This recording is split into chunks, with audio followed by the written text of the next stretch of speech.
Balakrishna Boyapati Srinu combination లో తెరకెక్కుతున్న crazy project అఖండ 2 తాండవం 4 ఏళ్ల తర్వాత అఖండకు సీక్వెల్ గా రూపొందుతున్న చిత్రం ఇది. ఇప్పటికే హైదరాబాద్ కుంభమేళా హిమాలయాలతో పాటుగా జార్జియాలోని కొన్ని కీలక సన్నివేశాలను చిత్రీకరించారు.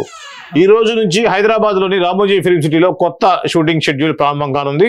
ఈ షెడ్యూల్లో బాలకృష్ణతో పాటుగా యూనిట్ అంతా పాల్గొంటారు. సినిమాలోని చాలా కీలకమైన సన్నివేశాలను చిత్రీకరించున్నామని సంయుక్త మీనన్ హీరోయిన్ గా నటిస్తున్న ఈ చిత్రంలో ఆది పినిశెట్టి కీలక పాత్ర పోషిస్తున్నాడు. తేజస్విని నందమూరి సమర్పణలో 14 రీల్స్ ప్లస్ బ్యానర్ పై రామ్ అచంట, గోపీచంద్ అచంట ఈ చిత్రాన్ని నిర్మిస్తున్నారు. తమన్ సంగీతం అందిస్తున్నారు. దసరాకి కానుకగా సెప్టెంబర్ 25న ఈ సినిమా విడుదల కానుంది.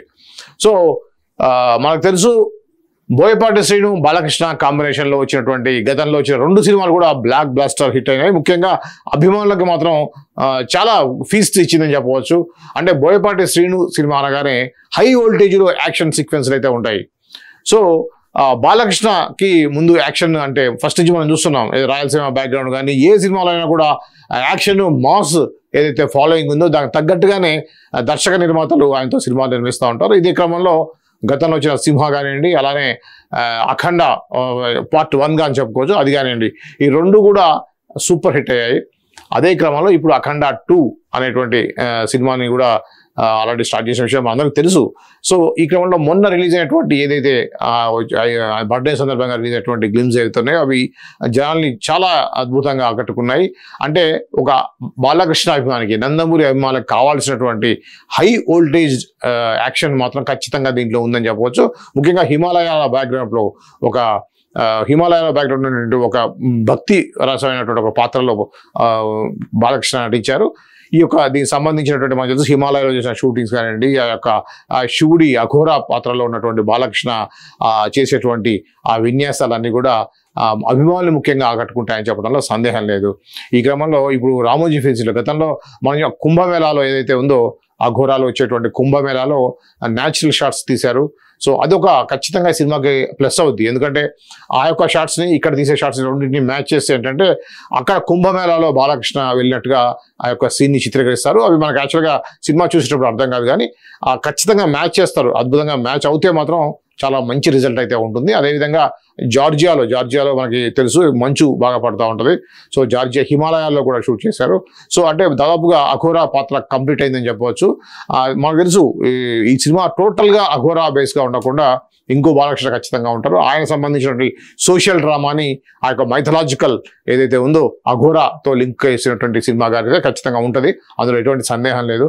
సో ఆ క్రమంలోనే రామోజీ ఫిల్మ్ సిటీలో లాంగ్ షెడ్యూల్లో ఈ యొక్క సినిమాని కంప్లీట్ చేసేటువంటి ప్లాన్లో ఉన్నారు బోయపాటి శ్రీను. ఇది మనకు తెలుసు సెప్టెంబర్ 25న మనకి దసరా వస్తుంది.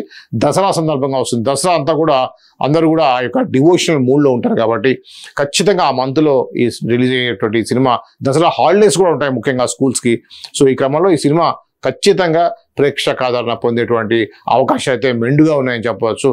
సో చూద్దాం, మన యొక్క అంచనాలకి మించి ఉండే అవకాశం ఉన్నటువంటి ఈ సినిమా కోసం వెయిట్ చేస్తూ ఉన్నాం. ఇకపోతే ప్రభుత్వం ఇచ్చే అవార్డ్స్ బాధ్యతగా తీసుకోవాలి. హైదరాబాద్ లో హైటెక్స్ లో శనివారం జరిగిన తెలంగాణ గద్దర్ ఫిల్మ్ అవార్డు వేడుక చాలా సక్సెస్ఫుల్ గా జరిగిందని ఎఫ్డిసి చైర్మన్ దిల్ రాజు అన్నారు. ఈ ఈవెంట్ సక్సెస్ కావడానికి ముఖ్య కారణమైన CM Revanth Reddy, deputy CM Bhatti Vikramarka, cinematography minister Komatireddy వెంకటరెడ్డిలకు స్పెషల్ థ్యాంక్స్ చెప్పారు. ఈ సందర్భంగా దిల్ రాజు మాట్లాడుతూ ఈ అవార్డుల కోసం గత 6 నెలల నుంచి గ్రౌండ్ వర్క్ చేశాం. అవార్డులు తీసుకున్న వారంతా చాలా హ్యాపీగా ఫీల్ అయ్యారు. వారందరికీ ఎఫ్డిసి తరఫున నా ధన్యవాదాలు. ప్రభుత్వం నుంచి అవార్డులు వస్తున్న సమయంలో సినీ పరిశ్రమలోని అందరూ బాధ్యతగా స్వీకరించాలి. షూటింగ్లతో బిజీగా ఉన్నా, ఎక్కడ ఉన్నా ప్రభుత్వం నుంచి అవార్డు వచ్చిందంటే ఏ రాష్ట్రమైనా ఆ వేడుకకు వచ్చి అవార్డు తీసుకోవాలి. భవిష్యత్తులో ఎప్పుడైనా ప్రభుత్వం నుంచి అవార్డు వస్తే ఖచ్చితంగా స్వీకరించాలని నా రిక్వెస్ట్. త్వరలో ఏపీలో కూడా అవార్డులు వస్తాయి, వాటికి కూడా బాధ్యతగా స్వీకరించాలి. 2 రాష్ట్రాల ఇండస్ట్రీకి 2 కళ్ళు లాంటివి. ఇక పెద్ద వేడుకలో చిన్న కమ్యూనికేషన్ గ్యాప్ వల్ల ఏమైనా తప్పులు జరిగి ఉంటే వాళ్ళు బాధపడి ఉంటే వాళ్ళకి ఎఫ్డిసి తరఫున క్షమాపణ కోరుతున్నా అన్నారు. నిజంగా కూడా తెలంగాణ ప్రభుత్వం ఇస్తుందంటే యాక్చువల్గా ఎంత కాదన్నా కూడా ఇండస్ట్రీలో కింద స్థాయిలో అని చెప్పడం కాదు, అంటే మెయిన్ లీడ్గా కూడా కింద ఉన్నటువంటి ఈ విధంగా అధ్యక్షులు, ఉపాధ్యక్షులు, ఈ యొక్క అసోసియేషన్ కాకుండా మిగతా సభ్యులందరికీ కూడా ఇంకా ఆ యొక్క గ్యాప్ అయితే ఉంది. ఆంధ్ర తెలంగాణ గ్యాప్ అయితే ఉంది. నేను కూడా కొంతమంది మిత్రుల్ని కలిశాను. వాళ్ళు ఏంటంటే ఈ అవార్డ్స్ ఏం జరుగుతాయి, ఎవరు రారు సరిగా అన్నారు. సో నేను అప్పుడే చెప్పాను, ఖచ్చితంగా వస్తారు.